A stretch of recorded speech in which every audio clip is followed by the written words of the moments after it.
It's Friday, it's 12:15 and this is Politics UK.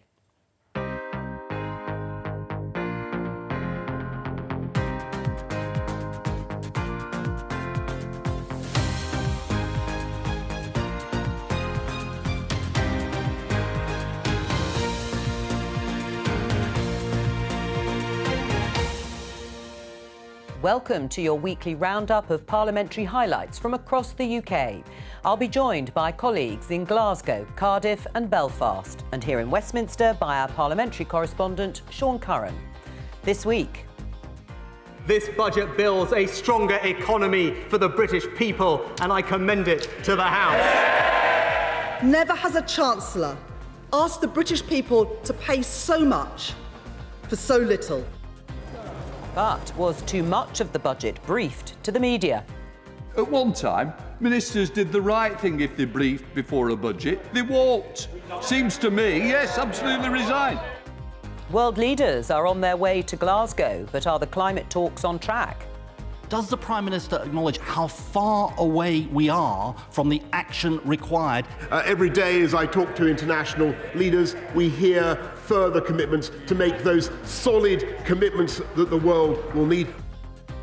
Sewage being pumped into our seas and rivers leads to this exchange in the Lords.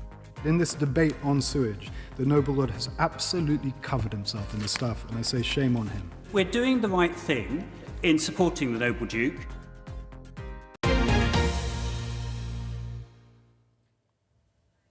Welcome. So, Sean, a big week in Westminster with a budget and a spending review. What did you make of it? Well, the budget is always one of the really biggest dates in the parliamentary calendar. You can be guaranteed that it'll be standing room only in the House of Commons. Obviously, things have been thrown a little bit off course with the pandemic, so things hadn't been the way they had been over the last 18 months. So this was the first really big set-piece occasion, I guess, since some of those restrictions were lifted and things at Westminster at least began to get back to normal. Rishi Sunak doing two things: the budget, how he's going to raise the money he wants to spend, and the spending review, his spending plans for the next 3 years, all against a backdrop, as we know, of the UK now having highest tax burden since the 1950s, and of course against a background of the government spending more. And Rishi Sunak was very keen to emphasise that the government was going to be increasing day-to-day spending in real terms. We also got a glimpse, though, of his political philosophy, because he was very keen to stress near the end, after he'd had all the cheers for announcing all these big spending increases, that actually he wanted to cut taxes. And he said that in future he'd like to cut taxes. And he also said that there was a moral dimension to all of this and there should be a limit on government activity. Sort of heading off there some of the criticism from his own side, because some Conservatives aren't necessarily comfortable with the notion that they've become the party of the big state and high taxes. Now, of course, the background to all of this has been the pandemic, and the Chancellor was looking to set out his vision of a post-COVID economy. But, of course, we're going into winter and a lot of people are worried about the cost of living. They're facing high energy bills and they've also got the prospect of inflation. The Chancellor, near the beginning of his statement, said that the forecasts for inflation were that it would increase over the next few months. But in spite of all of that, at the beginning, he struck a very upbeat tone. Madam Deputy Speaker, employment is up, investment is growing, public services are improving, the public finances are stabilising and wages are rising. Let me begin by carefully explaining what is happening in our economy and why. Inflation in September was 3.1% and is likely to rise further, with the OBR expecting CPI to average 4% over the next year. I'm grateful to the OBR for their work, and I'm pleased to say they now expect our recovery to be quicker. Thanks to this government's actions, they forecast the economy to return to its pre-COVID level at the turn of the year, earlier than they thought in March. Growth this year is revised up from 4 to 6.5%. The OBR then expect the economy to grow by 6% in 2022 and 2.1%, 1.3% and 1.6% over the next 3 years. Today's budget increases total departmental spending over this Parliament by £150 billion. That's the largest increase this century, with spending growing by 3.8% a year in real terms. As a result of this spending review, and contrary to speculation, there will be a real terms rise in overall spending for every single department. And public sector net investment as a share of GDP will be at the highest sustained level for nearly half a century. If anybody still doubts it, today's budget confirms the Conservatives are the real party of public services. Through the Barnett formula, today's decisions increase Scottish Government funding in each year by an average of £4.6 billion. Welsh Government funding by £2.5 billion and £1.6 billion for the Northern Ireland Executive. This delivers, in real terms, the largest block grants for the devolved administration since the devolution settlements of 1998. I'm announcing today, for 1 year, a new 50% business rates discount for businesses in the retail, hospitality and leisure sectors. Pubs, music venues, cinemas, restaurants, hotels, theatres and gyms. Any eligible business can claim a discount on their bills of 50% up to a maximum of £110,000. That is a business tax cut worth almost £1.7 billion. Together with small business rate relief, this means that over 90% of all retail, hospitality and leisure businesses will see a discount of at least 50%. I can announce today draft relief. Draft relief will apply a new, lower rate of duty on draft beer and cider. It will apply to drinks served from draft containers over 40 litres. It will particularly benefit community pubs who do 75% of their trade on draft. And let me tell the House the new rate. Draft relief will cut duty by 5%. This is not temporary. It's a long-term investment in British pubs of £100 million a year and a permanent cut in the cost of a pint of 3p. And I cannot wait, Madam Deputy Speaker, for the opposition to accuse me tomorrow of beer barrel politics. I want to say this simple thing to the House and the British people. My goal is to reduce taxes. By the end of this Parliament, I want taxes to be going down, not up. I want this to be a society that rewards energy, ingenuity and inventiveness. A society that rewards work. That is what we believe on this side of the House. For many of the lowest paid in society, there is a hidden tax on work. The universal credit taper withdraws support as people work more hours. The rate is currently 63%, so for every £1 someone earns, their universal credit is reduced by 63p. I have decided to cut this rate, not by 1%, not by 2%, but by 8%. This budget levels up to a higher wage, higher skill, higher productivity economy. This budget builds a stronger economy for the British people, and I commend it to the House. So that was the Chancellor Rishi Sunak delivering his budget there. Sean, traditionally, of course, the response from the opposition is given to the budget by the leader of the opposition. But there was a last-minute change. That's right. Budget day's got lots of interesting traditions, but they are just that. They're not hard and fast rules. Just before all of this started, we discovered that the leader of the Labour Party, Sir Keir Starmer, had tested positive for COVID and was having to isolate. So that meant the Shadow Chancellor, Rachel Reeves, who would have played a big part in this day anyway. Indeed, yeah. Because normally what would happen is the Shadow Chancellor is sitting next to the Leader of the Opposition and would be passing notes, and they would have the structure of an argument prepared, and they would be adding bits in as they're going along. So she would have had a key role anyway, but with 45 minutes to go, she discovered that she would have to deliver Labour's response to what Rishi Sunak had just said. And I think, as we will hear, she struck a very different tone from that adopted by Rishi Sunak. Families struggling with the cost of living crisis. Businesses hit by a supply chain crisis. Those who rely on our schools and our hospitals and our police.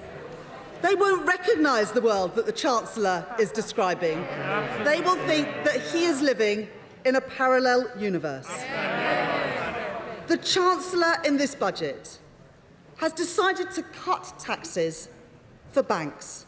So, Madam Deputy Speaker, at least the bankers on short-haul flights sipping champagne will be cheering this budget today. And the arrogance, after taking £6 billion out of the pockets of some of the poorest people in this country, expecting them to cheer today for £2 billion given to compensate. In the long story of this Parliament, never has a Chancellor asked the British people to pay so much for so little. Time and again today, the Chancellor compared the investments that he is making to the last decade. But who was in charge? Who was in charge in this last decade? They were. So let's just reflect on the choices that Chancellor has made today. The highest sustained tax burden in peacetime. And who is going to pay for it? It's not international giants like Amazon. No, the Chancellor has found a tax deduction for them. It's not property speculators. They've already pocketed a stamp duty cut. Instead, the Chancellor is loading the burden on working people. A national insurance tax rise on working people. A council tax hike on working people. And no support today for working people with VAT on their gas and electricity bills. Madam Deputy Speaker, the budget the Chancellor has just delivered is tantamount to grabbing 20 quid out of people's pockets and handing them back a tenner and expecting us to be grateful for it, because today's announcement doesn't even come close to compensating for the tax rises and the cuts that this Chancellor has imposed over the last month. Under the leadership of the Prime Minister and the Chancellor, the public are being hit with an energy crisis, a Brexit crisis, a Labour crisis, an inflation crisis, and it all adds up to a Tory cost of living crisis that is punishing workers and punishing families. Ian Blackford, the SNP's leader in Westminster, giving his response to Rishi Sunak's budget, as well as Rachel Reeves on behalf of the Labour Party. And other MPs, of course, Sean, also had a chance to give their view. That's right. Once you've had the budget, they kind of clear the parliamentary decks for a few days, and so the budget debate continues, and it won't finish, in fact, until next Tuesday. So the rest of the day is given over, and of course, on the first day, you do get some more senior MPs who get to give their verdict on what the Chancellor has just announced. I've always been optimistic about what can be achieved by the talents and hard work and initiative of the British people. What they can do to build a brighter future for themselves, their families and the country. But the brighter future won't be built simply by telling people it will be there. And a new economy needs sure foundations, and optimism needs to be backed by practical delivery. And as we know, there are headwinds which mean that however optimistic people are for the future, many are finding it difficult to manage today. The take of public expenditure taken by the NHS has risen in the last 10 years from 32% to 42% over that period. So he must get very good at saying no to ministers when it's necessary to do so, and to tell them to go back to their departments and work harder and get more out of it. given. At the moment, we've got a pitiful amount going into that net zero review. We've got a budget that is actually making more car driving more likely. It's making that cheaper. It's making short-haul aviation less cheap. So it's sending out the wrong messages at the wrong time. We need a test that would make sure that every single spending decision is measured against its climate impact. In the fine detail of the budget, banks are getting a tax cut that is bigger than the increase announced today for catch-up funding. Does she not agree with me that's the wrong priority? Let's return to that story we mentioned in the headlines, and that's the fact that the Speaker, Sir Lindsay Hoyle, has been pretty cross, actually, about this pre-briefing of parts of the budget, or a lot of the budget, actually, in this particular case. But 'twas ever thus? There's always been an element of briefing because chancellors like to get some of their announcements out and they like to see headlines. I think it was the scale of the briefing that took place in the days leading up to the statement that had really got the Speaker's goat. He is often very angry when ministers go on the TV or perhaps hold a news conference instead of making big changes of policy clear in the House of Commons first. And indeed, the ministerial code says that ministers should make big announcements to the House of Commons first. But this is a battle that speakers always have with the government because governments like to have as much publicity as they can possibly manage when they want to make an announcement. I think that this was on a slightly different scale, and it was quite clear that it was driving the Speaker to distraction. And so what he did is the only thing a Speaker can do in this situation is he gave opposition MPs the green light to ask urgent questions. And this is something which allows the Commons to, well, we used to say, drag a minister to the dispatch box. There's not actually much dragging goes on, but it forces a minister to turn up to the dispatch box and answer questions, and the Speaker can keep them there for about an hour, and they have to answer lots and lots of questions. So the Speaker's done that twice this week, and on Monday, in particular, he was as cross as I've seen him in some time. Let's put it that way.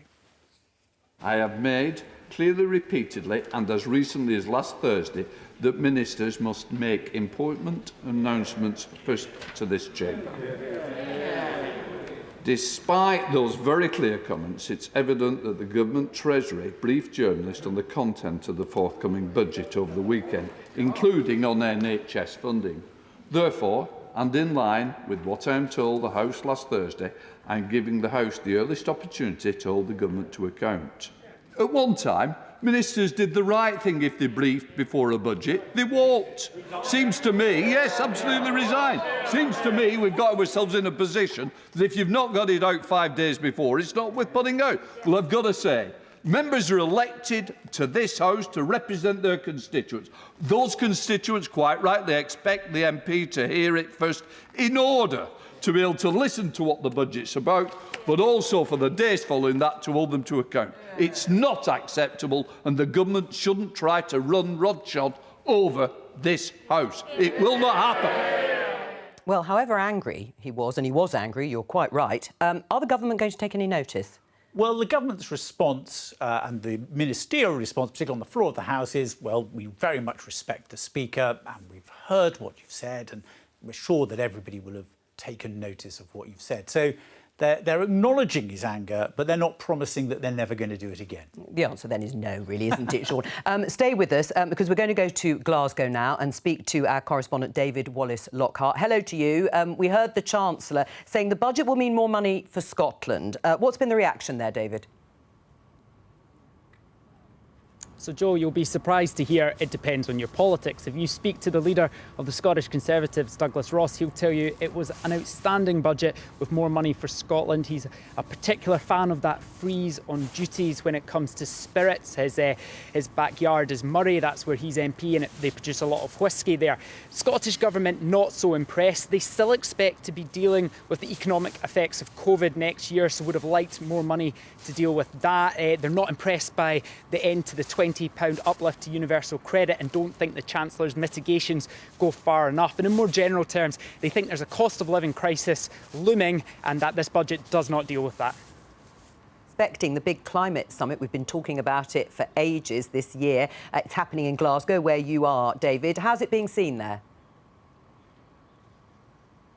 That's right, COP26, Joe, next week, just across the Clyde at the Scottish Events Campus behind me is where it will be taking place. Now, it's a hive of activity at the moment. There's fences going up, there's security everywhere, roads are already closed. And if you want to get a hotel room in Glasgow next week, good luck to you, because there's 25,000 delegates coming here. There's media from across the world, there's activists from across the world as well.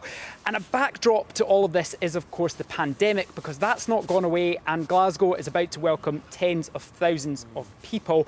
Hospital numbers in Scotland at the moment are a lot better than they were at the peak of the pandemic, but they're still concerning. There's still problems within the NHS. We have A&E departments in some areas asking people to only come in if their injuries are life-threatening. And it was with that background of both COP and the pandemic that was at the forefront of Nicola Sturgeon's mind, where she gave a COVID update to MSPs in Holyrood this week. The summit, of course, is one of the most important gatherings of this century so far. It is perhaps the world's last chance to avert future climate catastrophe. The Scottish Government will do everything we can, working with the UK Government, to help make it a success. The hosting of COP would always have been a significant challenge given the scale of the event for the UK and Scottish Governments and for Glasgow City Council. However, the fact that it is happening amidst a global pandemic obviously makes it even more challenging. And it is inevitably the case that an event of this scale poses a risk of increased COVID transmission. However, I want to assure Parliament and the public that the Scottish Government has been working closely with the United Nations and the UK Government to mitigate these risks as far as possible. Presiding Officer, I said earlier that our position, although improved from over the summer, is still fragile. Vaccination is still allowing us to live with far fewer restrictions and mitigations than was possible at earlier stages of the pandemic. And, of course, case numbers are lower than they were in August and early September. But they are still high and may now be rising again. And as we head into winter, there are factors which could drive cases up further. So any delegate that's in the area behind me, known as the blue zone, will need to have tested negative to get into the UK. They'll need to do a daily lateral flow test. They'll need to wear face coverings and do 1 metre distancing. The Scottish Government wants that behind me to be a hub of ideas about climate change. It doesn't want it to be ground zero of a COVID outbreak. No, absolutely. Well, let's talk about some of the ideas, because there was a debate about the substance of the talks themselves and what's being done to tackle climate change. That's right. There was a debate in Holyrood this week talking about what could come out of COP, and Scottish Conservatives net zero spokesperson Liam Kerr talked about how he was disappointed about the Scottish Government missing climate targets. He said he wasn't impressed with their preparations for COP or the SNP Council in Glasgow's preparations. He did, however, praise the UK Government's track record on tackling climate change. And one of Scotland's 2 Green Government ministers, Lorna Slater, took objection to that. Let's have a look at that exchange. We too welcome the world to Glasgow next week as the UK takes over the presidency of COP26. It is, and it will be, an extraordinary event, but one whose importance cannot be downplayed. Now, I've lodged an amendment, which I hereby move, but let me start by acknowledging that the unamended part of the motion picks up what many commentators suggest is our last opportunity to limit global warming and deliver on the Paris Agreement, and that immediate and rapid action on emissions reduction and investment in low emission and zero carbon technology must be made. Which is why I'm pleased that the UK, the United Kingdom, has the opportunity to showcase its track record on combating climate change and to seek to lead by example. That example is clear, yes. Minister Lorna Slater. Rishi Sunak spoke today for an hour on the budget without even mentioning climate. He's lowered tax on beer and wine while polluting the rivers. Maybe we should be grateful for that, because it sounds like we won't be able to drink the water. And he's incentivised internal flights within the UK by lowering taxes on flights that are already cheaper than train travel. How can you say that the UK is leading on climate change when these are their policies? So We can see from that Lorna Slater not entirely impressed with the contents of Rishi Sunak's budget, and Nicola Sturgeon picked up on it as well at First Minister's Questions this week, specifically that cut to air passenger duty, and she labelled that the wrong choice. That cut Rishi Sunak talks about, he framed it in quite a political way, saying it would be easier for people who lived across the UK to visit one another, saying that the United Kingdom was and would always be one family. Right, David, at First Minister's Questions, members were talking again about whether Scotland's actually prepared for the summit. That's right, and there was a big development on that front this week. There was a rail strike planned. The RMT union was planning to strike throughout the conference. That would have meant huge disruption to the railways in Scotland throughout the conference. And a deal was struck late Wednesday night that will avoid that strike. And it also means that disruption that's been on the trains since March on Sundays in Scotland will come to an end. So that's good news for people who use the trains in Scotland. Scottish Tory leader Douglas Ross said Nicola Sturgeon was only taking action because the world was coming to COP. Nicola Sturgeon denied this and said it was a good outcome. But that's not the only strike in town, because some cleansing staff from Glasgow City Council are protesting against what they consider to be cuts to services in the city, and they're planning to go on strike for some of that conference. And Scottish Labour MSP Pam Duncan-Glancy, who actually lives in Nicola Sturgeon's constituency, brought up that long-running dissatisfaction with members of the cleansing team at Glasgow Council at First Minister's Questions this week. I'm really disappointed to hear her response today to Anna Sarwar's question. Asking you to meet with cleansing workers tomorrow because of the state of our streets and because there are rats running about our streets is not talking Glasgow down, it is letting Glasgow down. As my representative, as my MSP, I ask the First Minister again, please meet with cleansing workers tomorrow and hear from them firsthand what is happening. And I can assure you there are rats in our streets, there are rats in my flat. As my representative, please meet with cleansing workers tomorrow and show that you care about Glasgow. I don't shy away, as a resident of and a representative of the City of Glasgow, I don't shy away from the challenges that the city faces, but I do think some of the language that Labour is using about Glasgow, some of the ways in which Labour is seeking to characterise the City of Glasgow is doing a disservice to the city and to people who live there, and they're doing that for political purposes, not in the interests of the city. So the state of Glasgow as a city, the cleanliness of the city, has been a long-running political saga here. It sounds like it's going to be at least an aspect of COP, with the GMB union, who represent cleansing teams that work for Glasgow City Council, planning to strike some aspects. So just one part of what will be a huge political fortnight for this city and for Scotland. David Wallace-Lockhart, thank you very much there in Glasgow. David's reporting from the site, Sean, of the COP meeting, the climate summit coming up. And here in Westminster, that summit was also a big issue at Prime Minister's Questions. Yes, there's been a lot of talk about this summit, of course, in the last couple of weeks. There's been a big build-up at Westminster. We've been hearing the Prime Minister talk about his green industrial revolution, if you remember, the push towards getting everyone to drive electric vehicles. But this was the last Prime Minister's Questions before the summit began, and it was, I think, always going to be the focus of the exchanges between the Labour leader and the Prime Minister. But of course, the Labour leader wasn't there, so right at the start, it was kind of a case of look who's back. I just want to reassure both sides of the House it's one time only that I'm back.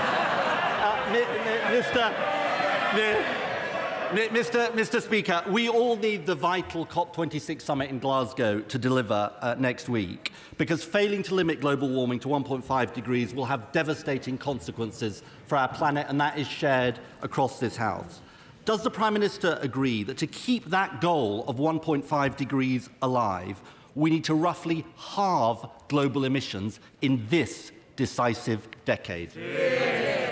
Well, I welcome the right honourable gentleman to his place, and indeed, I think the whole House will extend our sympathies to the leader of the opposition. I hope he returns soon.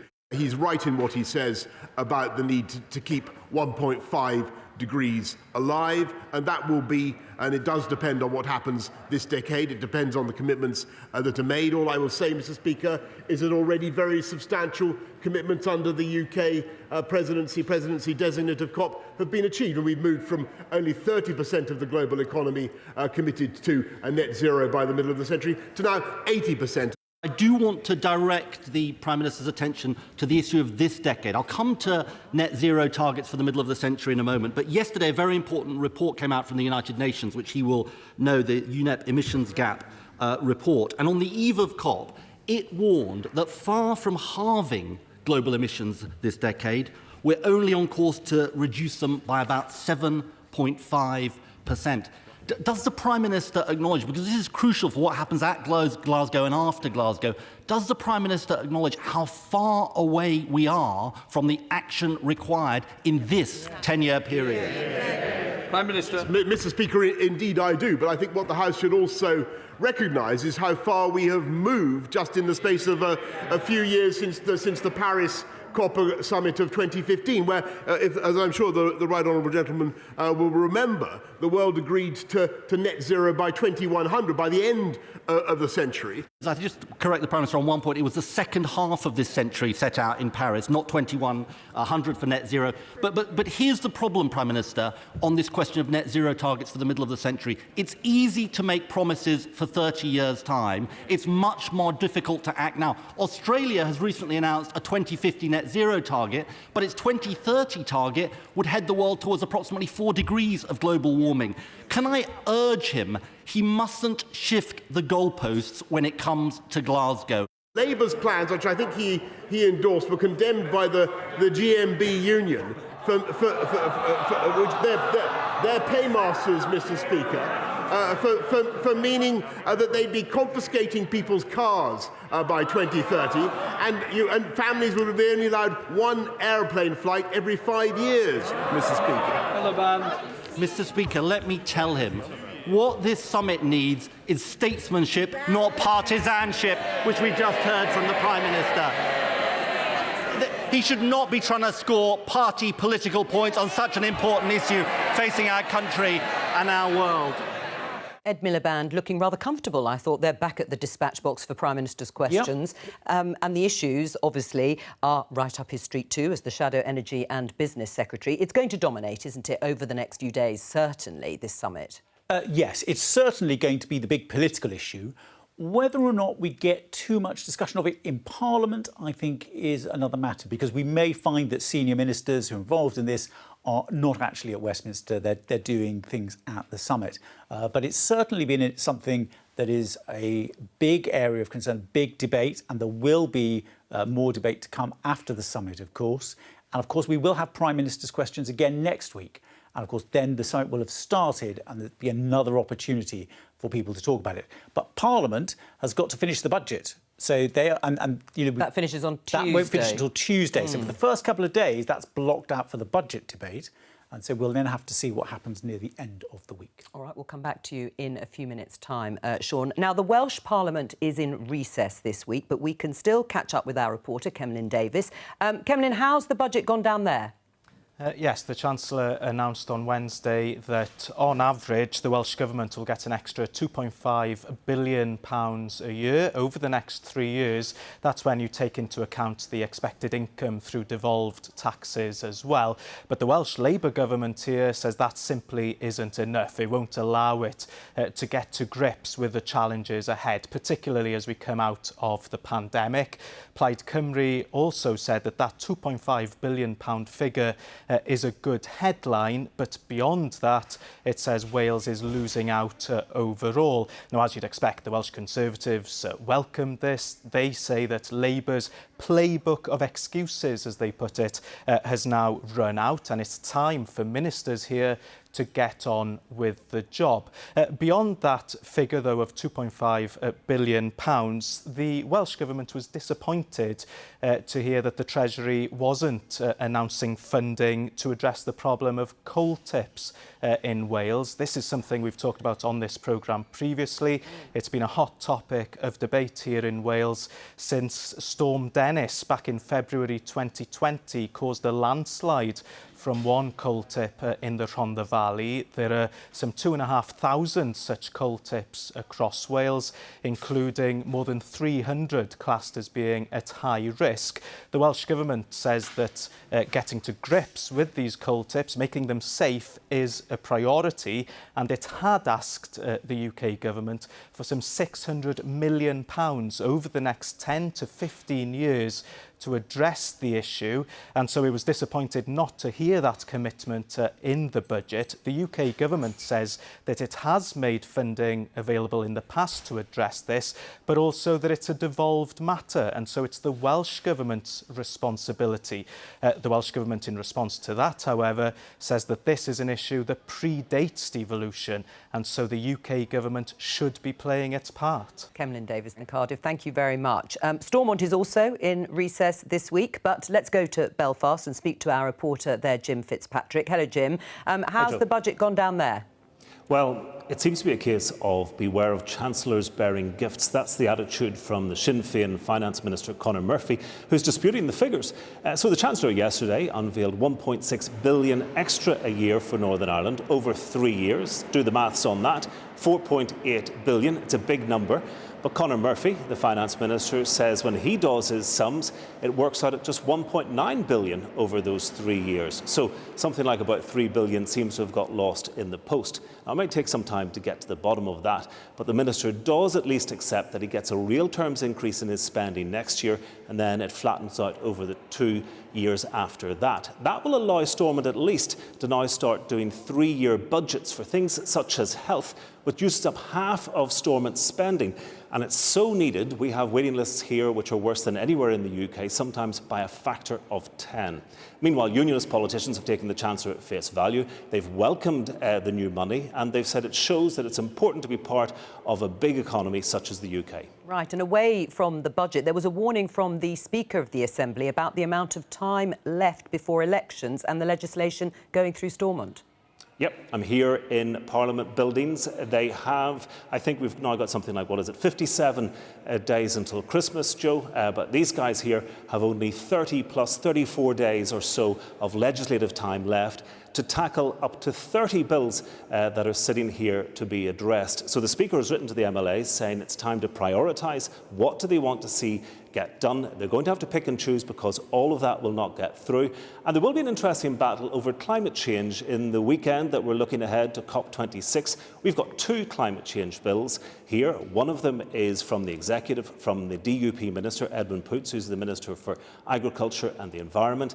The other is a private member's bill from the Green Party MLA, Claire Bailey. And the Green Party bill, which is more stringent, has tougher net zero targets, has a little bit more progress than the other bill. And so they're hoping that their bill will make it through. It has multi-party support outside of the DUP, so that's one to watch. Right, well, Jim, you're going to be very busy then, aren't you, over the next few weeks? Thank you very much there. Now, Sean, let's return to something that has been rather overflowing in terms of argument and debate about sewage going into our rivers and seas. Now, this is legislation in the Lords. Tell us about it. The government's brought forward an environment bill. It's been going back and forth between the Commons and the Lords, so it's almost at the statute book level. It's almost about to become law, but there are arguments about final changes. Last week, the Commons rejected a series of changes that had been introduced in the House of Lords, including one that would have placed a legal obligation on water companies to reduce the amount of raw sewage that goes into rivers and seas. The government told its MPs to vote down the change. It went through without much notice on the night. 22 Conservatives, though, rebelled, and some others abstained. So there was disquiet on the Tory benches. But it's what happened afterwards. There were angry protests and there was a real social media backlash. And that really brought the issue to the fore, and it created a lot of bad feeling. But because the Commons had rejected all of the Lords' amendments, that meant the bill had to go back to the House of Lords. And so there was another debate, and there were more proposals, and there were more votes. But right at the start of that debate, the Minister not only defended the government, but he also took a pop at another member of the Lords. It's obvious to anyone who follows this process that absolutely no one wants raw sewage anywhere near our waters and seas. And it is objectively the case that even without any further improvements to this bill, we will have regulations and standards to deal with this issue that significantly exceed what we had before. In other words, this bill already represents a really major improvement on the status quo. And I've made clear before that we have been working for some time on ways to improve and significantly strengthen it further. When the noble Lord Adonis, who is in his place, engaged yesterday in an orgy of tweets telling his followers, quote, Zach Goldsmith has proposed pumping raw sewage into rivers and seas.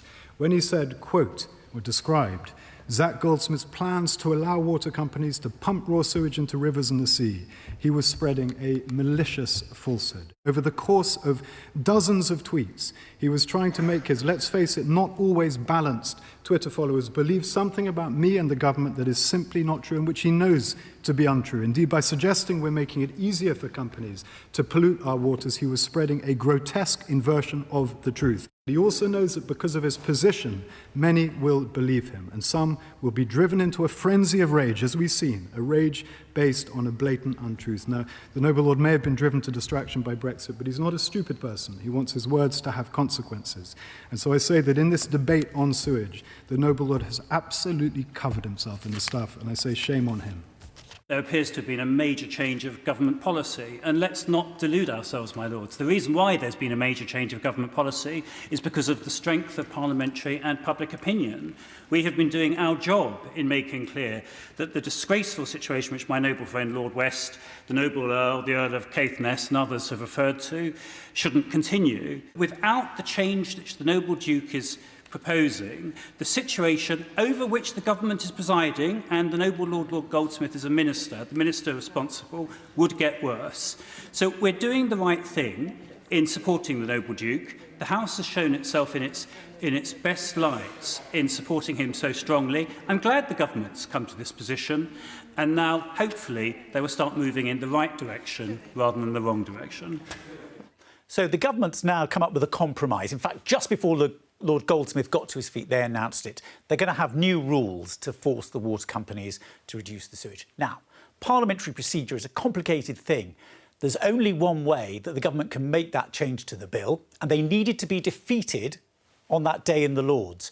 So basically, Lord Goldsmith had to ask peers to vote for an amendment from the Duke of Wellington. The government was then defeated. That means the bill will go back to the Commons on the 8th of November, and at that point, ministers will be able to introduce their compromise. Well, that's cleared all that up then, hasn't it, Sean? Now, we've been covering all the autumn conferences on this programme, and we had the Green Party conference over the weekend. What happened? Now, this is the Green Party of England and Wales, and they were holding their conference in Birmingham. Now, of course, we've heard earlier, the Green Party in Scotland are in government. They're not in that position here at Westminster. They have that one MP, Caroline Lucas, but they do have a growing number of councillors. And they also have an interesting setup because they don't have a party leader who delivers a speech. They have got co-leaders. And so what we had was that the co-leaders delivered the main speech. Their big proposal this year at this conference was for a one-off payment to help households cope with their energy bills. And this was going to be paid for with a windfall tax on landlords of rented properties. So they were coming up with some interesting proposals, and they also had this rather different keynote speech. Just last week, a poll showed that there is strong support for bold measures to tackle the climate emergency. People want a carbon tax on the most polluting industries. They want those who fly frequently to pay more for it. They want proper funding for greening our homes, and they want ways to eat less meat and dairy day to day. Only the Green Party has the policies the public are looking for. Our conference comes at a momentous time. The Glasgow Climate Talks, COP26, starting in just 9 days' time, with the eyes of the world on them. This is a crucial moment for climate action, with leaders from every major polluter on Earth getting together in one place with the chance to change things for the better, forever. That's all we've got time for. Thank you to you, Sean. I'll be back on Monday with Politics Live here on BBC Two at 12:15. Do join me then. Bye-bye.